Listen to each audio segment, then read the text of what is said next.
भंडारा जिल्हा प्रतिनिधी संजीव भांबोरे यांच्याकडून वाघाच्या हल्ल्यात जखमी झालेल्या महिलेची प्रकृती आणखीनच खालावली।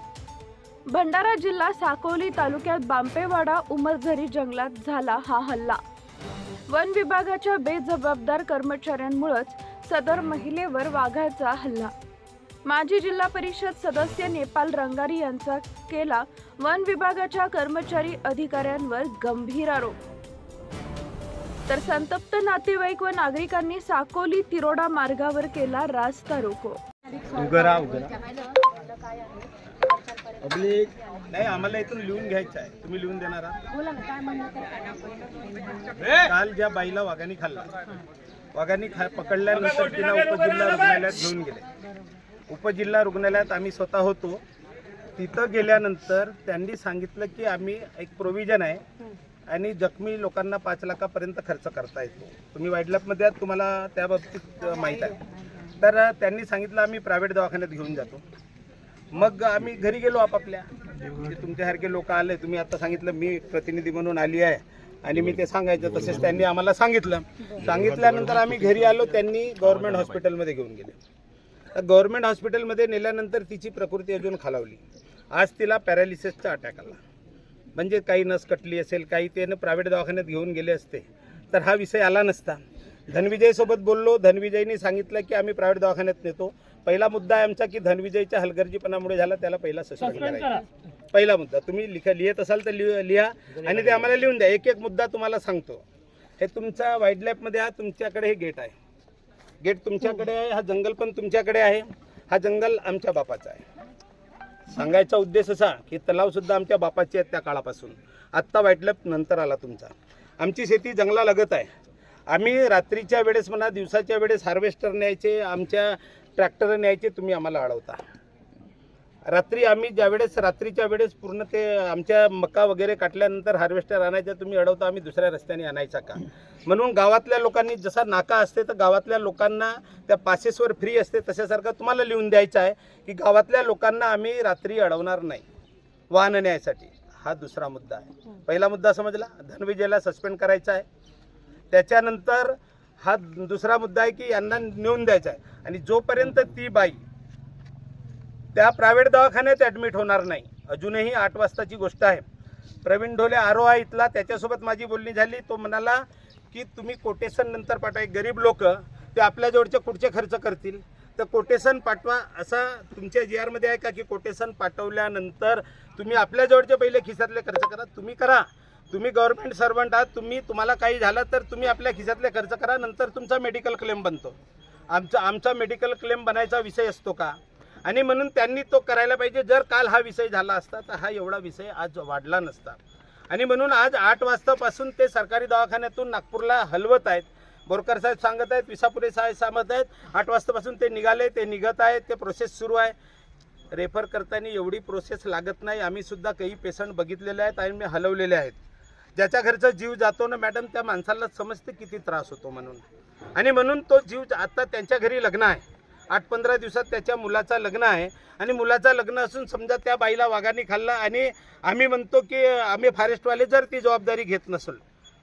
परवाच्या दिवशी वलमाझरीमध्ये एक रानमस मरण पावली, कशासाठी की त्यांनी माझ्या शेताचा राखण करण्यासाठी म्हणून करंट लावला। तो कुमार बनसोड नावाचा एक व्यक्ती आत्ताही जेलमध्ये आहे। मग कोणी मारला त्याला? रानमसीला। त्या माणसाने करंट लागला म्हणून मेली नाही ती रानमस, मग त्याला अंदर मारला। आता आमची बाई मेली, आता आम्ही कोणाला अंदर मारायचं आहे का? अंदर मारायचा सोडा, तिला ट्रीटमेंट देत नाही, हा महत्वाचा। तुम्ही आम्हाला इथं जोपर्यंत लिहून देणार नाही। सिंग साहेब माझ्यासोबत बोलले, त्यांनी म्हटलं की चव्हाण मॅडम पण, कोण चव्हाण मॅडम? तुम्हीच का? त्या येत आहेत, ते तुम्हाला सर्व लिहून देतील। आणि त्यांना सांगितलं, मी परिणय फुके बोलले माझ्यासोबत, लिहून दिल्याशिवाय आम्ही रस्ता, मी लोकांसोबत आहे, मी नेत्यांसोबतही नाही, मी अधिकाऱ्यांसोबतही नाही, मी लोकांसोबत। जेव्हा लोकांना दुःख होते ना मॅडम, तर त्या लोकांना समजते। आज त्याच्या घरी 10-15 दिवसावर लग्न येऊन ठेपलेलं आहे आणि त्याच्या घरचे लोक त्या बाईच्या मागे मागे धावत आहेत।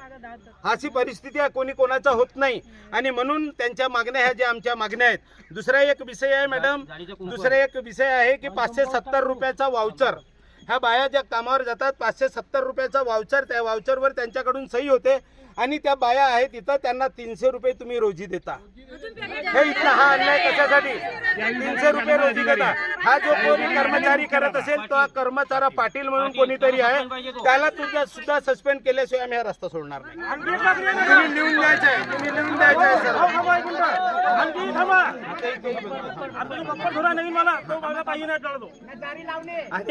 आणि मॅडम असं आहे, तुमच्या प्राण्यांची तुम्ही सुरक्षा करायला पाहिजे, ते तुमची जबाबदारी आहे. तुमच्या प्राण्यांची तुम्ही आणि आमच्या शेतात येऊन ते काल बाई मिरच्या तोडत होती, आमच्या शेतात येऊन त्या वाघाने पकडलं.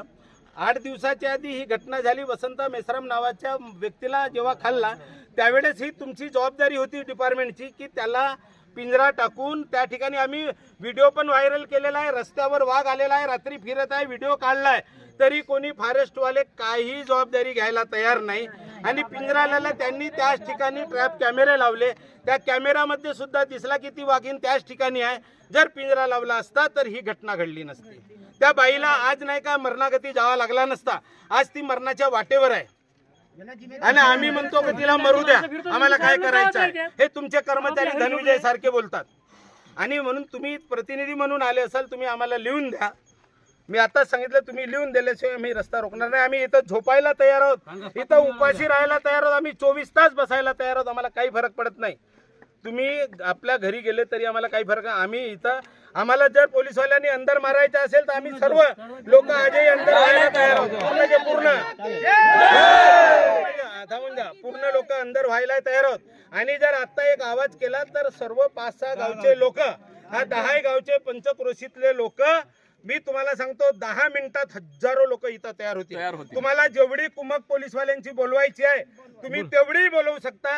आम्ही मार खायला तयार आहोत, आम्ही मरायला तयार आहोत आमच्या जनतेसाठी. बोलो भारत माता की नेपाल भाऊ आगे बढ़ो, हम तुम्हारे साथ हैं. नेपाल भाऊ आगे बढ़ो, हम तुम्हारे साथ हैं. लिहून द्या.